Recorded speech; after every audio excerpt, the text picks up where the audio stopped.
together, lead you down. We're going to flip them over and out. Your dancing friends. Pull them back in and down.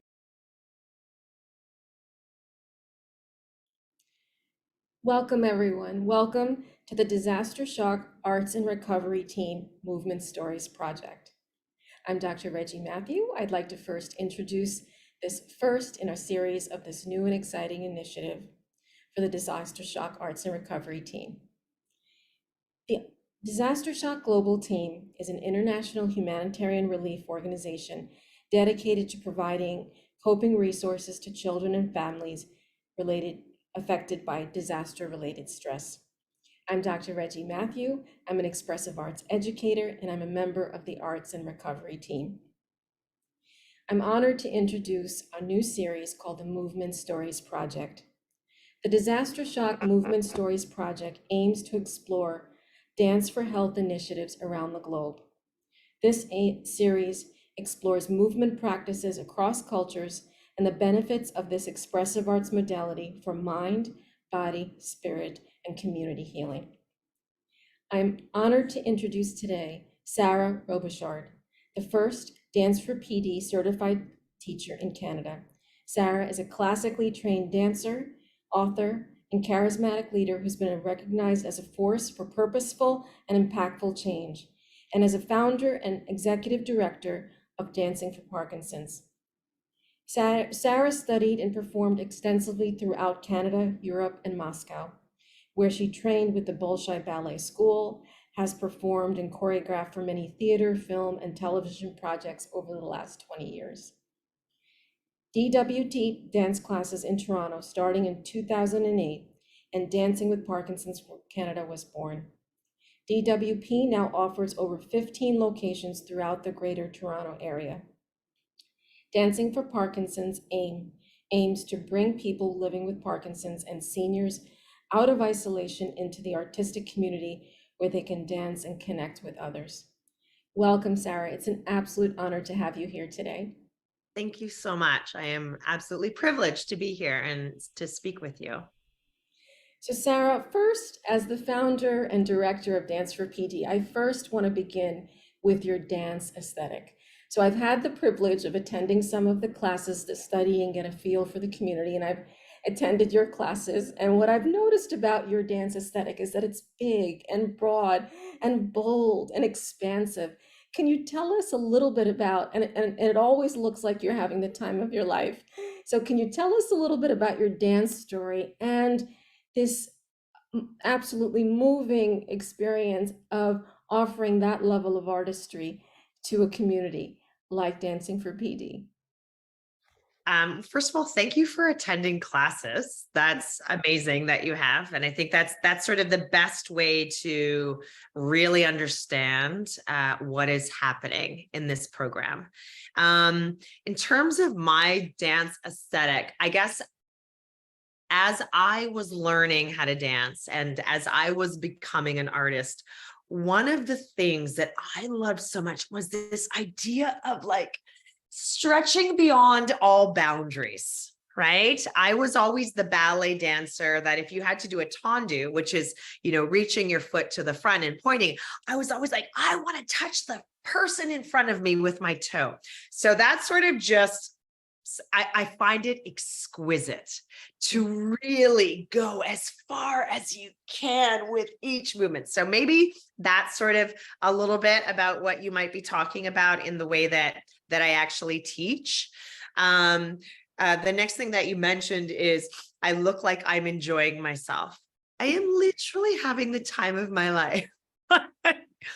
I love dancing with our community of dancers online every day. We have about 100 people who come and dance with us. And, it's not just people with Parkinson's disease, although this program, the Dance for PD program, is specifically designed for people living with Parkinson's disease.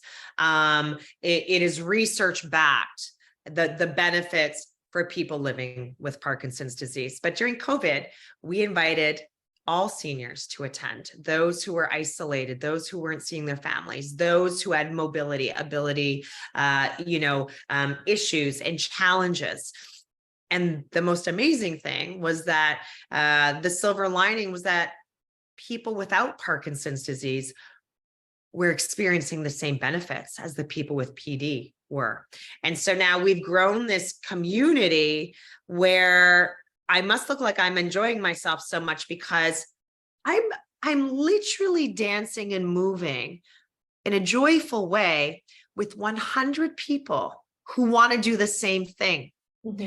So, and I know we have this technological wall, like, how is this possible? You feel this through your computer screen. I don't know. I don't have that answer, but we do. And so I'm getting this incredible energy, this incredible openness, this incredible feeling of mutual gratitude and exploration of artistry. Mm-hmm. Expression. When I see your dance aesthetic, the word that came to me was boundless expansiveness. And just the reach is both literal and metaphorical. Yeah. And it's so moving to me that just the whole organization, just watching you dance, where it begins, and it sounds like dance really informs you in so many ways. It's a lens. It is. Dance is a lens. Dance is also, it's like the gateway to connection, to other ways to express oneself, to, taking part in other things in the world. So dance brought us all together, but now we're, having people lead lectures after class about their hobbies and experiences. We call it the slice of life. People are meeting outside of these online classes and getting to know each other better, and then becoming more engaged in their communities and other programs. It's so, yeah, dance is definitely the lens, and it's also the gateway to all of these beautiful human experiences that are happening. Mm-hmm. Next, Sarah, I wanted to specifically talk about the music of Canada, because since this is a global series, we also wanted to speak to the musical traditions around the world. And when I think of the music of Canada, because I've experienced this in some of the classes, the iconic music of Oscar Peterson and his piano improvisations, Gordon Lightfoot, who recently passed away, singer-songwriter. And one touching piece of artist that I discovered through Dance for PD Canada is Chris Dirksen, who combines classical music with traditional Indigenous music. Can you tell us a little bit about the musical traditions of Canada, and what traditions do you draw from and bring into the classes? Absolutely. So music is just such an important component to this program to really hit those levels of exceptional experience. So the music that we choose is very intentional. We first start with music that has a good beat, right? We want something that we can sort of attach to, depend on, and then grow with. Then music that is familiar a lot of times.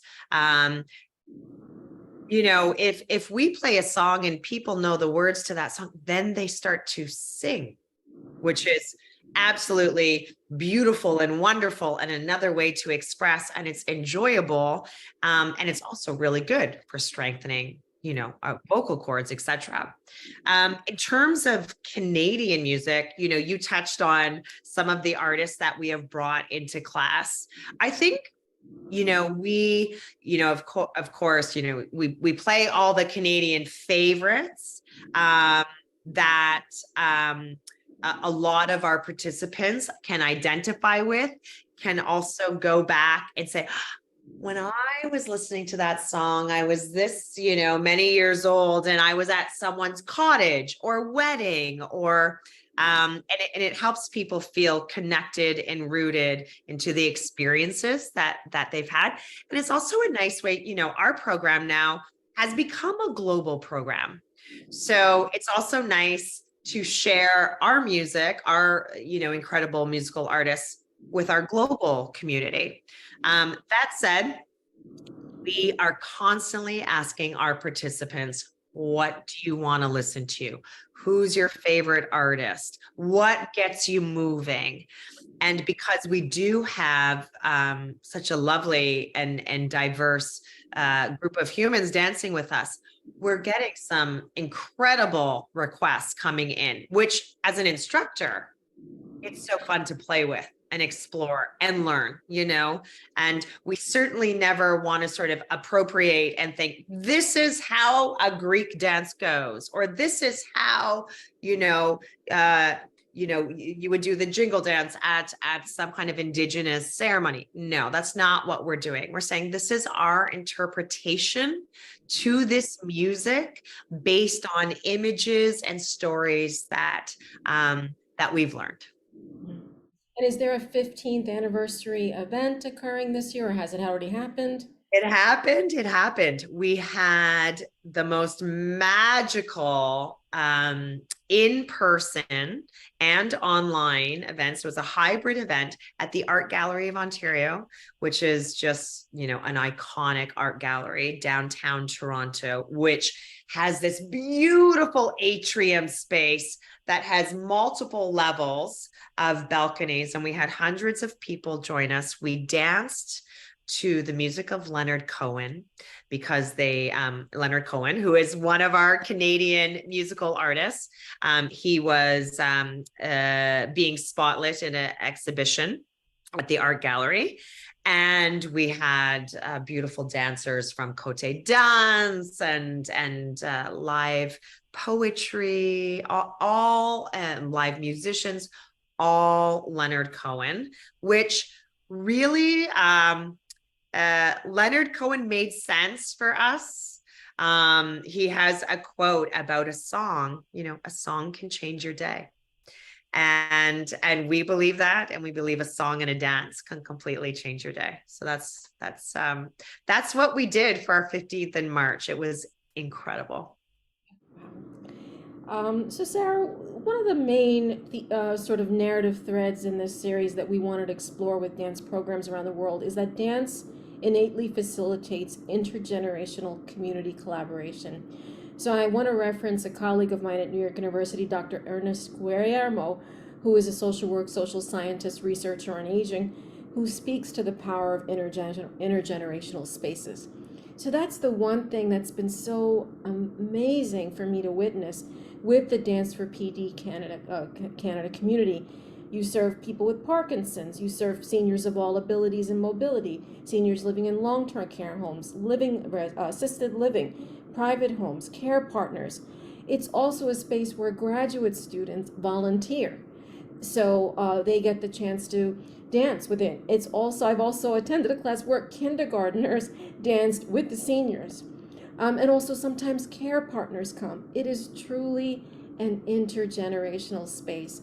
Can you talk about the impact of that, of dance as an intergenerational collaborator, and the impact of this space becoming and evolving into an intergenerational space? So we have been doing intergenerational work almost since I founded the program in 2008. I would say 2009. We did a workshop in my son's school. And because just through conversation and spending time with our in-person dancers, they were talking about their grandchildren. And when they did that, they absolutely just started lighting up. And I was like, this is important. This is important to see what happens when we bring these generations together. And I'm telling you, for both the young people and our older dancers, each and every time we have brought them together, it has been pure magic. In our latest intergenerational workshop that we just did with school age kids, grade 1 and grade 2s, there wasn't a moment where it seemed like someone was uncomfortable. These these two groups had never met, but right away, they're sharing stories.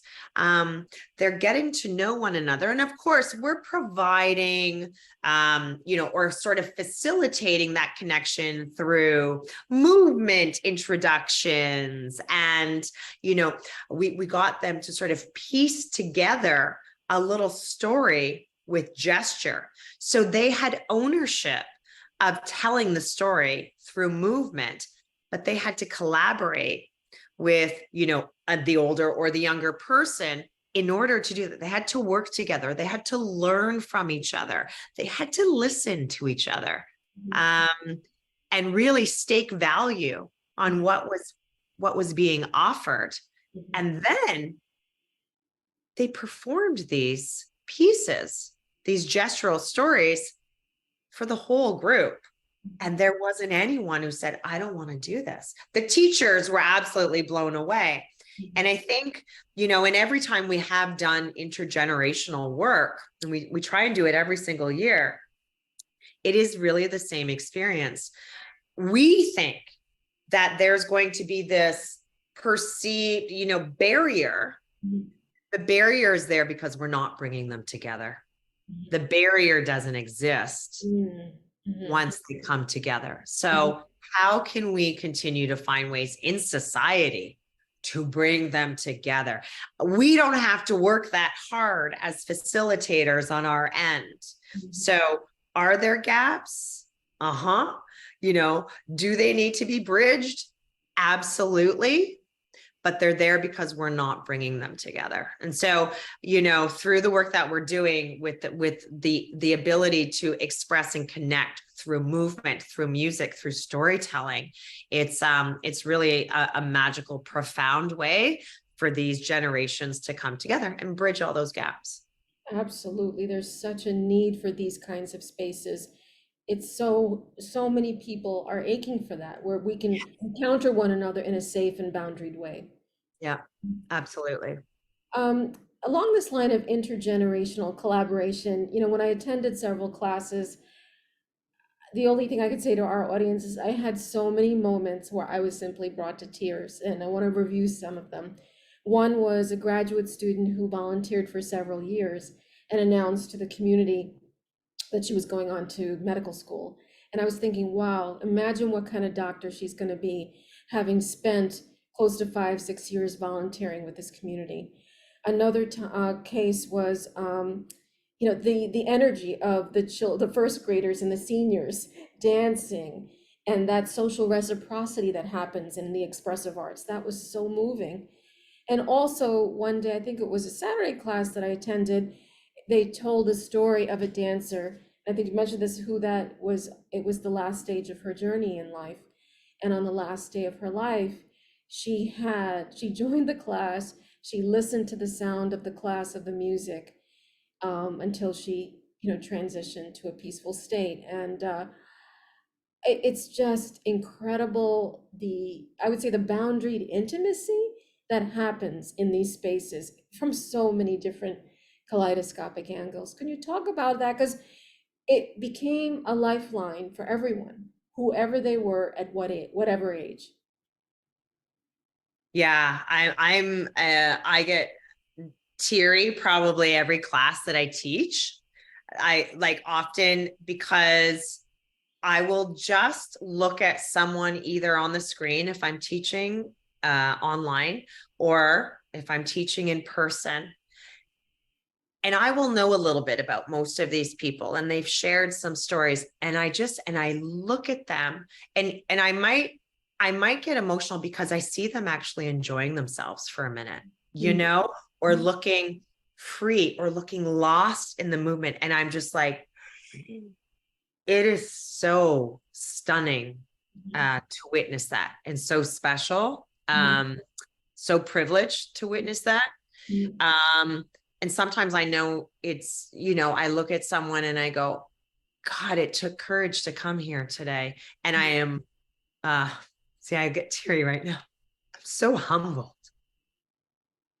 Yes, absolutely. I Um, can't but tell you the number of times that I've attended and I said, wow, whew, it just evoked this sense of pause, of Yeah. just the power of it to sustain these, whether it was a young adult or an older person or a child, just Yeah. the strength, the resilience. It's so powerful. It really is. And you talk about sort of this boundaried openness.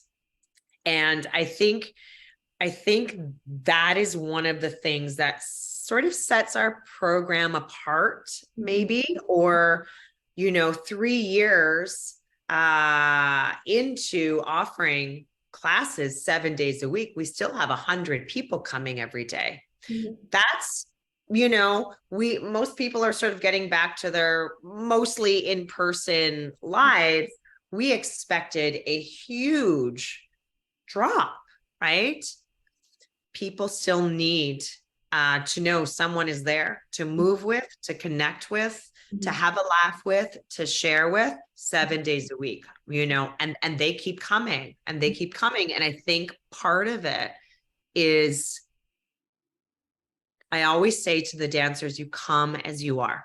You come as you are, how you are in that moment. And if that moment changes and you need to become something different, you come as that person. And as many times as it does this throughout the time that we're together, Mhm.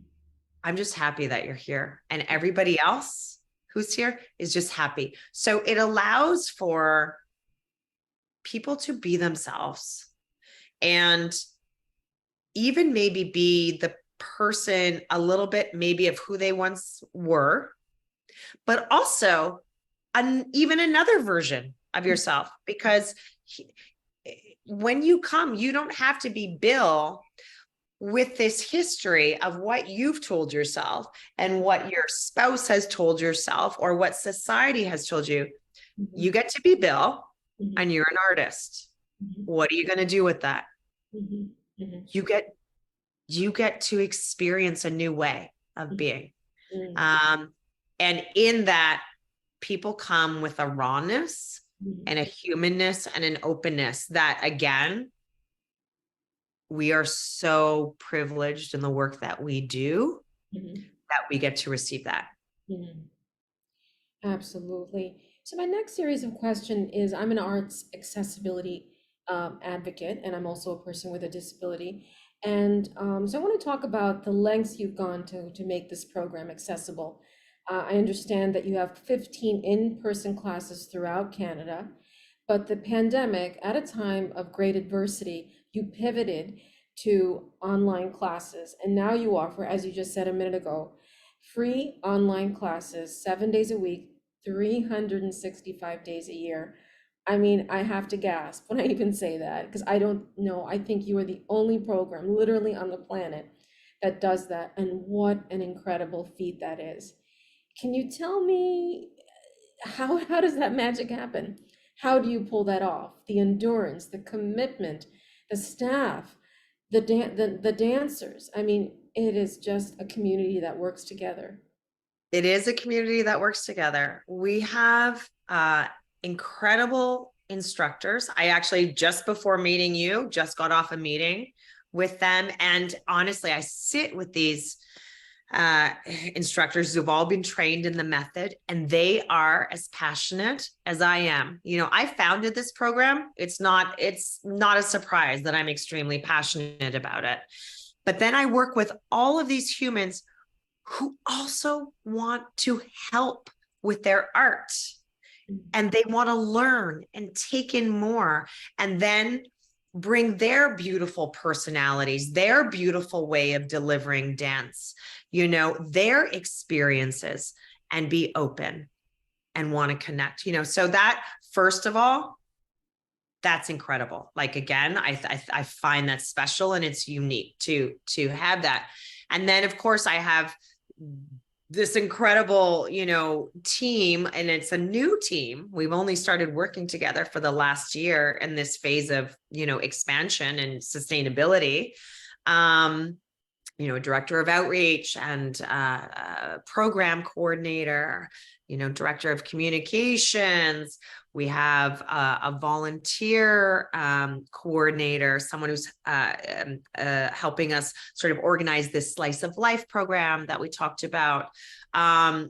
We have a board that's, really involved. It takes a lot of people to help make this program run and to sustain it. We have some incredibly generous funders. We have the Hillary and Galen Weston Foundation, who have made a gift for, the next few years to help with this expansion, and various other funders. We do a lot of fundraising. I started this program in 2008 with the mission, with the idea to offer free dance classes for people living with Parkinson's disease. I did not expect I would be offering more than one class a week. It seemed very achievable, one free class a week. Now we serve thousands of people in our country. It's still achievable. We're still doing it. It's certainly hard work. It's nonstop, but it is exactly what we need to be doing, and exactly what we're choosing to be doing, because the people that we are dancing with and are serving on a daily basis, they make it very well known and very clear to us that they are depending on us. And if we were charging money for this program, and we've had to charge at various times pre-COVID to keep the program running, it is a barrier for a lot of people. And the fact that it is free increases the accessibility exponentially. There are other things that are blocking the accessibility of this program. So imagine someone living in a community where they don't have access to Wi-Fi, and they have a disability, and they're aging, and they are alone. That is exactly the person who needs this program. How do we get this program to them? So I have a pretty good feeling that the people who need this program the most are not yet taking these classes, because there are barriers. And we need to figure those out, and we are working on it. We need more partners. We need more people who have broken down other barriers. We need to learn in community. What are people doing? We're figuring out ways to offer this free part of the class, this daily dance connect, in congregate settings, so that there's an organization that can put this on. It's free. People will come together and dance together in congregate settings. But yes, this is the stuff that we're working on every day. And I know that this is a milestone year, so it's your 15th anniversary. I mean, Sarah, I don't think what you've achieved in this organization of 365 days a year, 7 days a week, it is just iconic. And I think I did attend a class on a weekend, and it was I think here in New York, it was like a winter day, and there must have been 80 people that came on a Sunday, on a winter day. So it was just, it was a testament to imagination, to courageous imagination, and how far Dance for PD in Canada has evolved. Yeah, no, it's basically on any given day, there will be 80 to 120 people dancing. And we welcome new people in every single day. Every single day after that, hey, who's new? I'd love to say hello. This woman today, she's from Ottawa. How'd you hear about us? Her daughter, told. So the word is getting out, but we tell everybody, because there's someone who needs this class, and they will benefit from the joy and the connection and the inclusivity of this class through moving to music. So tell everybody. So Sarah, one thing that really, I'm a deep admirer of your work, is that you're really also making the commitment for social justice and social and equity, cultural equity. So I believe that there are efforts on your part to reach the indigenous community and marginalized communities through dance. Can you tell us a little bit about that initiative? Yeah, absolutely. So, when we look at our participants, or prior to COVID and also starting our Zoom classes, we realized that the people who are dancing with us, although certainly prior to COVID, 99% of our participants had Parkinson's disease, right? Or they were a care partner for someone living with Parkinson's. So there are limitations, there are challenges, there are marginalizations, there are, all of that. However, what we did realize is that the people who are attending our classes probably have a doctor, or maybe even a physiotherapist, or they have family members who are maybe coming across a news article and sharing the information. They're people who probably are looking for ways they can take a proactive approach to their health. And we said we want to get into the communities where the people are sort of, I'm going to tear up when I think about, like, are the most isolated and maybe don't have a family member saying you should try this, or don't have access, to a regular doctor's visit who might promote something like this. Because again, these are the people who need this type of resource, of exercise, of outlet, of connection to community, that is non-judgmental, that belongs to no one. This practice belongs to you when you do it. I'm myself and the instructors, we are providing a possibility. It is possible for you to maybe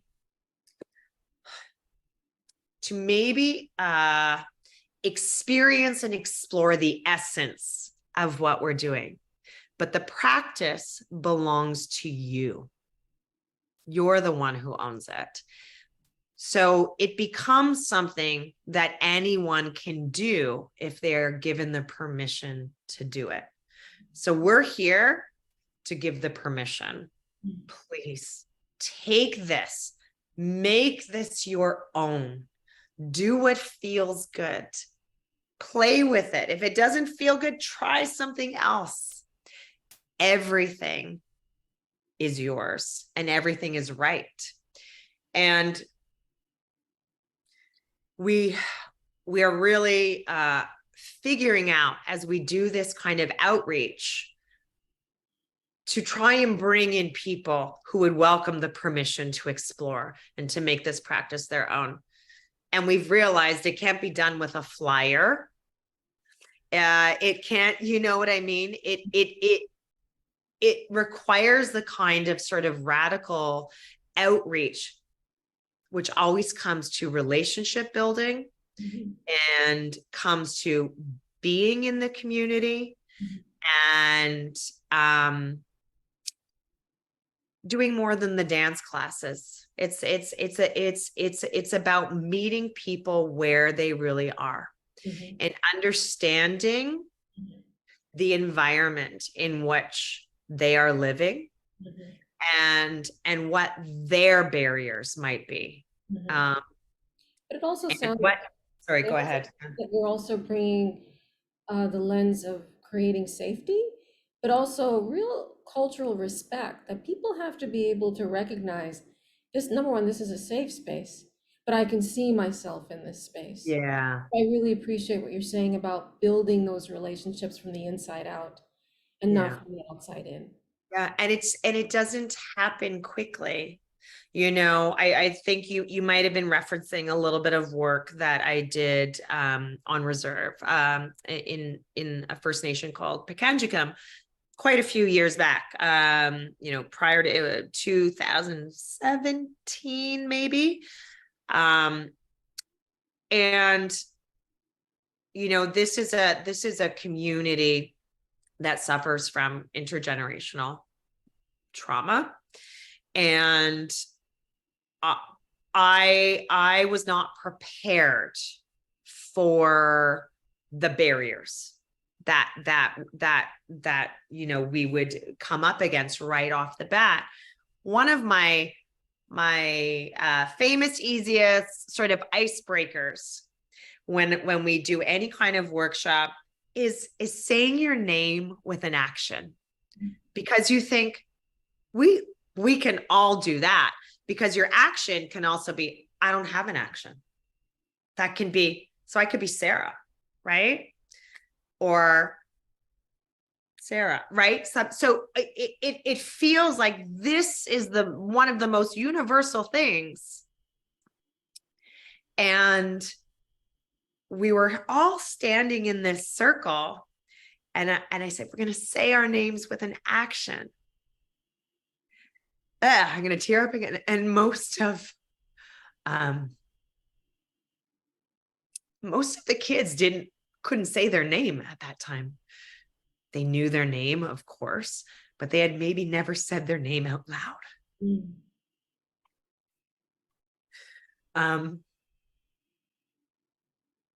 And so that is sort of key learning.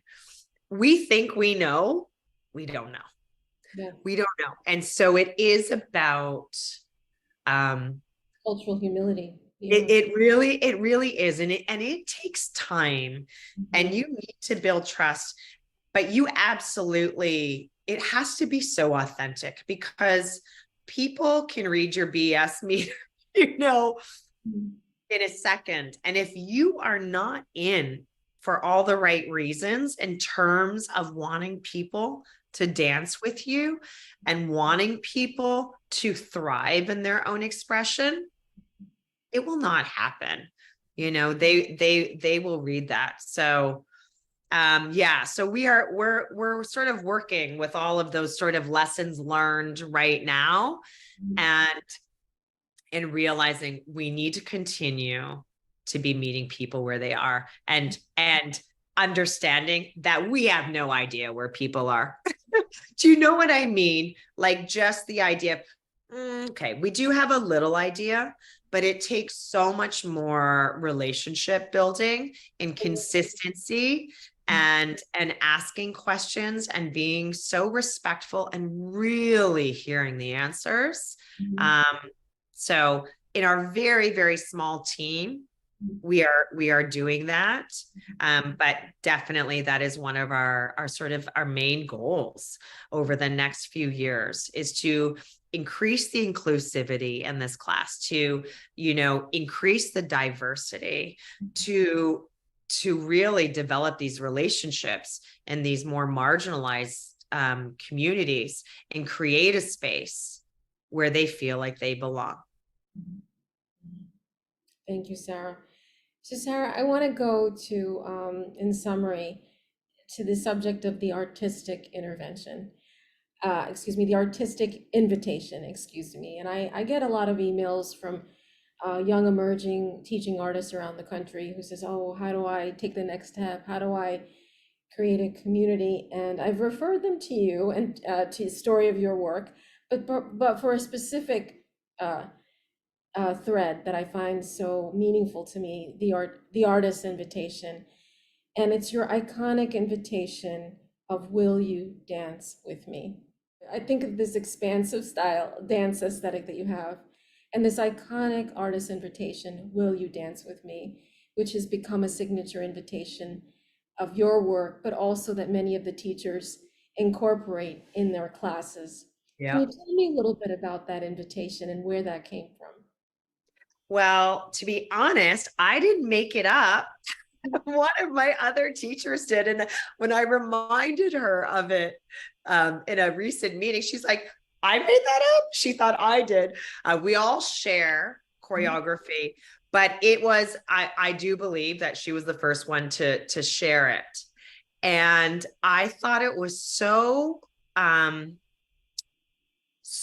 accessible and so beautiful. And it is the invitation that we are giving to everyone.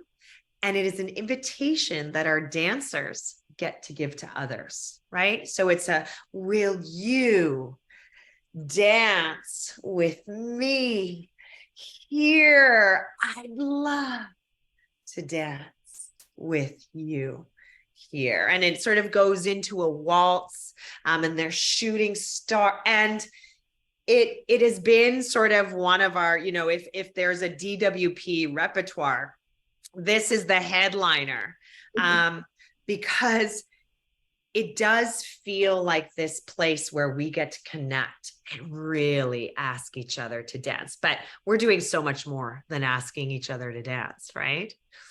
Yeah. Yes. So Sarah, it was an honor to be with you today. Thank you for being the first voice in the story of the Movement Stories Project.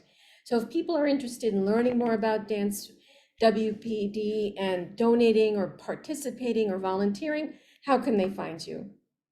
Oh, well, first of all, thank you for having me. This has been one of the most interesting conversations that I've had about the program. So thank you. And if you want to volunteer, if you want to dance with us, if you want to donate, if you want to learn anything more, people just check out our website, dancingwithparkinsons.com. Pop us an email there and we will get right back to you. So dancingwithparkinsons.com is our website to find out all the information and sign up for those free daily classes. And we would love to hear from you. Well, Sarah, thank you so much for caring. Thank you for your leadership. Thank you for your voice, for your joy. But when I think of you, I will think of that boundless, expansive dance aesthetic. That Dance for PD is a representation of that innate spirit. So thank you for your time today. Thank you so much.